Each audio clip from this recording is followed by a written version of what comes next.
ایک مختصر سی کتاب ہے، مختصر اور جامع۔ خلیق انجم کا ایک اہم کارنامہ خطوط غالب کی 4 ضخیم جلدوں میں ترتیب اور مقدمہ ہے۔ اگر خلیق انجم صرف ان خطوں کی ترتیب اور مقدمے کے علاوہ اور کوئی علمی کام نہ کرتے تب بھی ماہر غالبیات میں اپنی ایک ممتاز حیثیت رکھتے۔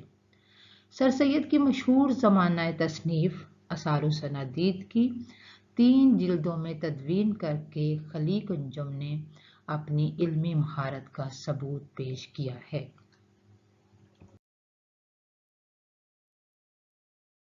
خلیق انجم کے والد محمد احمد مرحوم ریلوے انجینئر تھے۔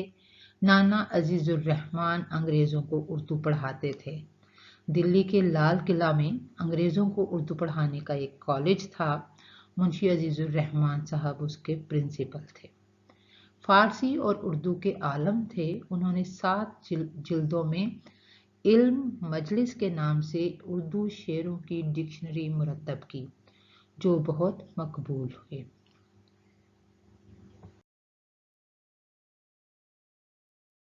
خلیق انجم کی والدہ نے دہلی کے فرانسیسی گرلز ہائی اسکول میں اس زمانے میں تعلیم پائی جب مسلمان لڑکی کو تعلیم کے لیے گھر سے بھیجنے کا تصور بھی نہیں کیا جا سکتا تھا۔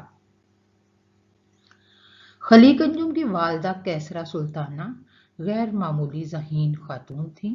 مڈل تک تعلیم حاصل کرنے کے بعد ان کی شادی ہو گئی۔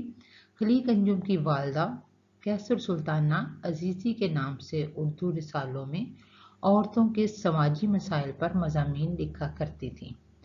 خلیق انجم کے والد کے انتقال کے بعد خلیق انجم کی والدہ نے لکھنا چھوڑ کر ملازمت کر لی۔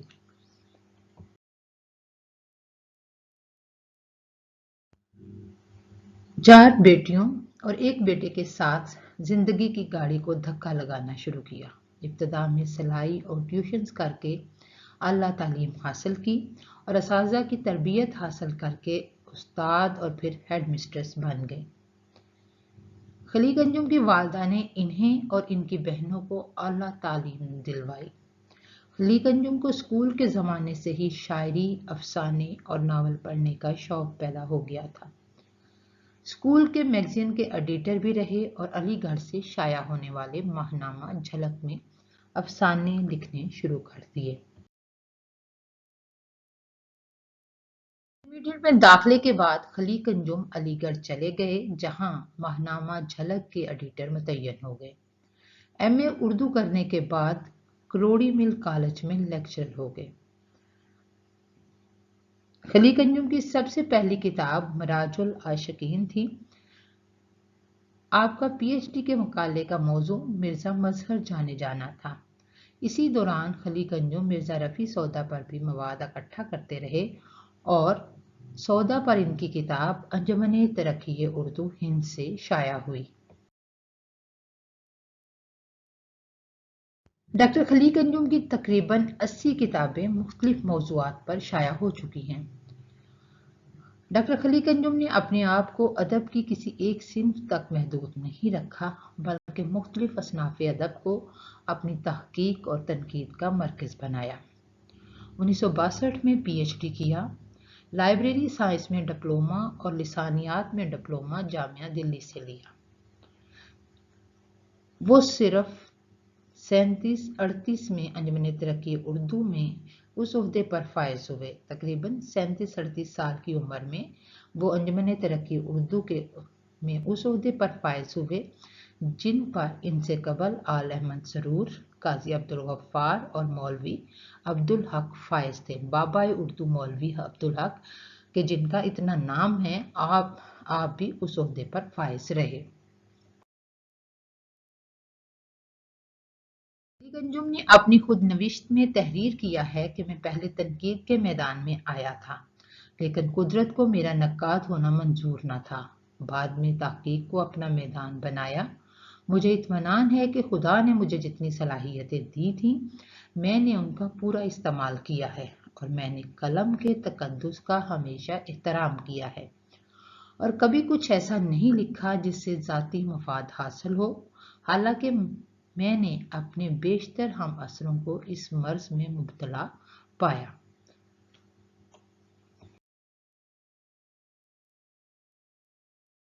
ڈاکٹر خلیق انجم کی تقریباً 80 سے زیادہ کتابیں شائع ہو چکی ہیں۔ ان میں مراج العاشقین کی تدوین کی آپ نے 1957 میں، تاراس بلبہ، یہ انگلش کے ایک ناول کا ترجمہ تھا۔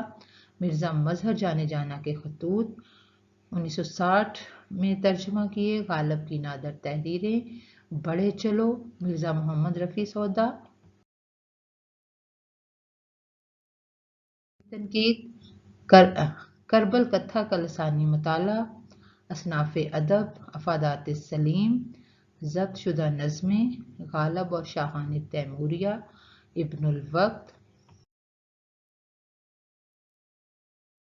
فیض تنقیدی جائزہ، سید سلیمان ندوی، مشفق خواجہ، غالب کے خطوط اول، دوم، سوم، 4 جلدوں میں مرتب کیے۔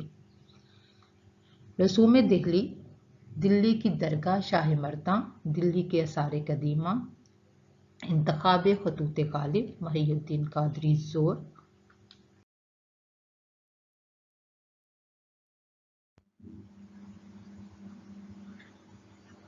غالب کا سفر کلکتہ اور کلکتے کا ادبی مارکہ، مرزا اسداللہ خان غالب کے پنشن کے سلسلے میں ہونے والے سفر کلکتہ پر مشتمل ہے۔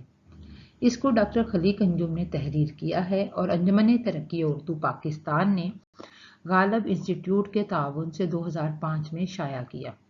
یہ کتاب 453 صفحات پر مشتمل ہے۔ خلیق انجم نے اس کتاب کو مولانا الطاف حسین حالی، پروفیسر مسعود حسن رضوی ادیب، قاضی عبدالودود مالک رام، مولانا امتیاز علی خان عرشی، مولانا غلام رسول مہر، شیخ اکرام اور پروفیسر نذیر احمد کے نام کیا ہے۔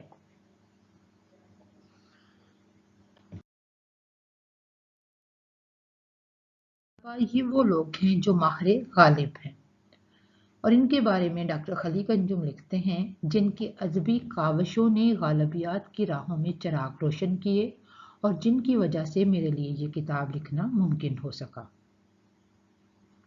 خلیق انجم اس کتاب کے شروع میں حرف آغاز کے عنوان سے لکھتے ہیں، غالب کو اپنی زندگی میں 3 ادبی مارکے پیش آئے۔ پہلا مارکہ کلکتہ میں پنشن کے سلسلے میں حامیان قتیل کے ساتھ ہوا۔ مرزا قتیل کلکتے کے ایک اہم شاعر تھے۔ دوسرا ذوق کے ساتھ دہلی میں، اور تیسرا قاطع برہان کا مارکہ۔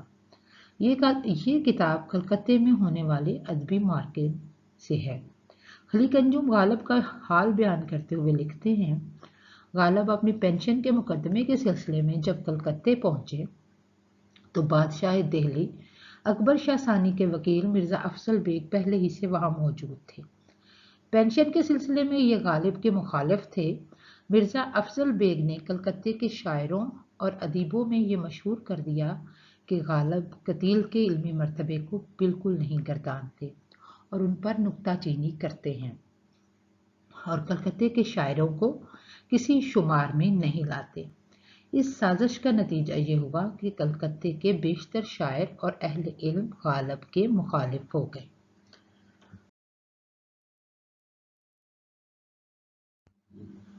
خلیق انجم غالب کے متعلق لکھتے ہیں کہ غالب کی پوری زندگی ان کی خاندانی پنشن کے گرد گھومتی رہی تھی۔ غالب کے چچا نصر اللہ بیگ خان برطانوی فوج میں 400 سوار کے رسالدار تھے، یعنی وہ رسالدار کے عہدے پر فائز تھے، اور ان کی ماہانہ تنخواہ 1700 روپے تھی۔ بھرت پور بھارت میں ایک علاقہ ہے، قریب 2 پرگنے سونسا مرہٹے سردار لکیر کے قبضے میں تھے۔ نصر اللہ بیگ خان نے فوج کشی کر کے ان دونوں پرگنوں پر قبضہ کر لیا۔ یہ دونوں لاکھ سوا لاکھ روپے سالانہ آمدنی کے زرخیز اور سیر حاصل پرگنے تھے۔ طالبات، یہ لاکھ سوا لاکھ کی بات جو ہے، یہ آج سے تقریباً 200 سال پہلے کی بات ہو رہی ہے، تو آپ اس حساب سے اندازہ کر سکتے ہیں کہ کتنی زیادہ ان کی آمدن تھی۔ لال لیک نے نصر اللہ خان کی بہادری سے خوش ہو کر انہیں یہ دونوں پرگنے تا حیات مقرری جاگیر میں دے دیے۔